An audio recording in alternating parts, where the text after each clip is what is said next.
What's up, everybody? Welcome back to Hive Prometheus.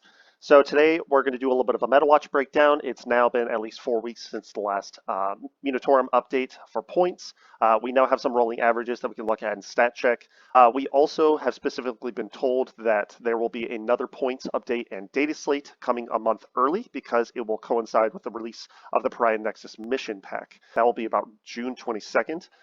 So as opposed to having to wait until around July 22nd to 25th for the Munitorum or data slate, we're getting a month early, which is probably why we saw less of an adjustment to armies in this last MFM, because they didn't want to have just a 2-month period where things potentially go awry win rate wise for armies and then slam us with a new mission pack. The full reveal of the mission pack, I believe, via embargoes will be off this Saturday, but we'll go ahead and do some speculation on how Tyranids are probably going to do rolling into this next mission pack. So first off, let's go over and look at some of the specific win rates using StatCheck's data. This is for GTs with at least 5 rounds and at least 25 people, so it does cut out a lot of your smaller events and RTTs. And this shows how factions are performing in larger multi-round events. All right, so looking here specifically at the win rate breakdown of specific factions, the surprise to me here this season has actually been Space Wolves in first place. I didn't really think that that was going to be the top contender. I really thought it was going to be Thousand Suns, but second place there is not too far off for a prediction. Looking down specifically at where Tyranids are at, we have settled further towards the bottom of the armies in performance right now. Part of the reason for that was because we did see some reductions in some of the units that were not as well used in the previous Munitorum update, but Gargoyles, a well-used unit, did go up by 5 points. A needless point hike on a unit that we really needed, and it was necessary for us to clinch our wins. So seeing our win rate essentially settle down to about the same point or slightly less, it's honestly not really a surprise to me. When looking specifically at the breakdown for detachment win rate within Tyranids, we do see that Unending Swarm continues to do very well. People like Sam Pope has been doing well with Unending Swarm and Invasion. Vanguard Onslaught is doing relatively well. That's probably just because of the average matchups that it gets in these larger events. Synaptic Nexus still doing higher than our average. Assimilation Swarm only about a percentage point higher. Part of the reason why we're being drugged down in our win rate is because the majority of players do play Invasion, and that is at a 39% win rate. And the small representation of players who are playing Crusher Stampede only have about a 30%. So whereas I have found some relative success with Crusher Stampede, those are in smaller events. They're only in 3-round events, not in these 5-round, 25-plus player events. So I'm assuming that people are able to get their first few wins early in their first day of their tournaments.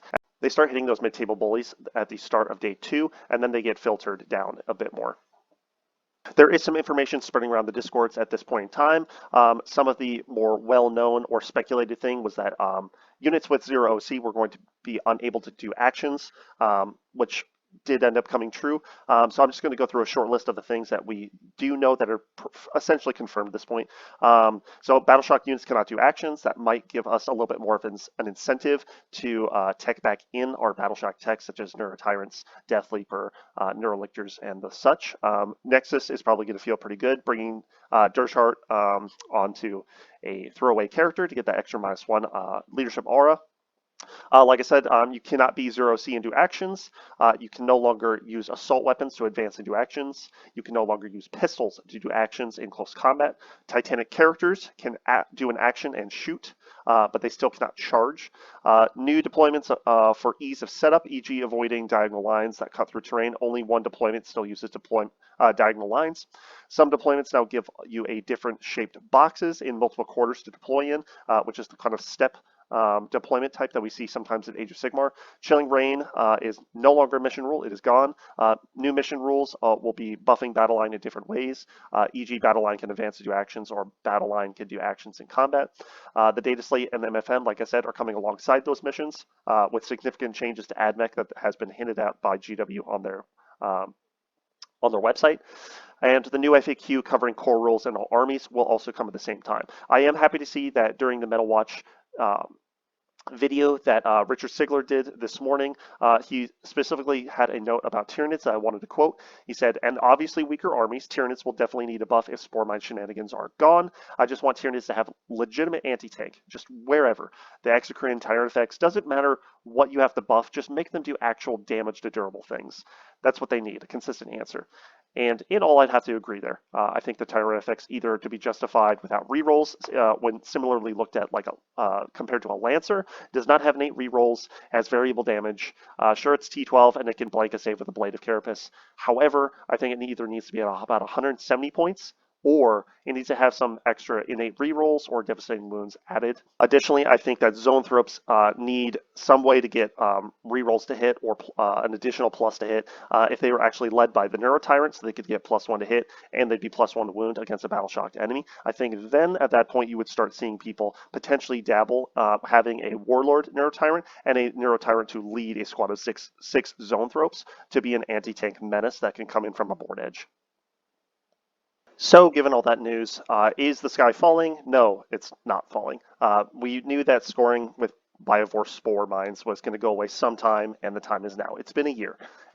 So, I think there will be a reduction in cost for the Biovore. I can anticipate seeing it going to 40 or 45 points a model. Still, in the chance you take one and you want to use it for move blocking purposes whenever you seed mines, whether or not they will unlock the potential of seeding multiple mines so that we can use them to move block, we still have yet to see. But this also opens it up that if you do want to actually use it as a artillery piece, I think that they need to buff the number of shots, either to flat 3 shots or to D6+1 blast. D3 blast honestly doesn't do anything. You're still hitting on 4s if you want to keep him safe in cover, and most of the things that you're shooting at infantry-wise are at least 10 models, and you're only going to kill, if you're lucky, 2, maybe 3, with a full squad of 3. And I think having to pay potentially 135 points for 3 of those models is still too much.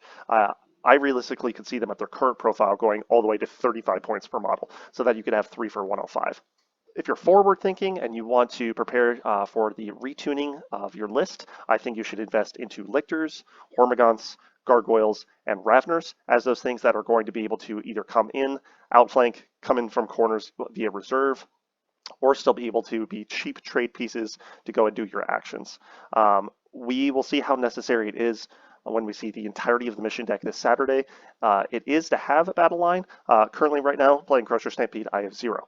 I have none whatsoever. So I'm going to weigh the potential benefits of having any battle line, even if it's a single or a double squad of 10 Hormagaunts, as the cheapest option that is fast in order to do those, or if I can just run a trashless list and be perfectly fine.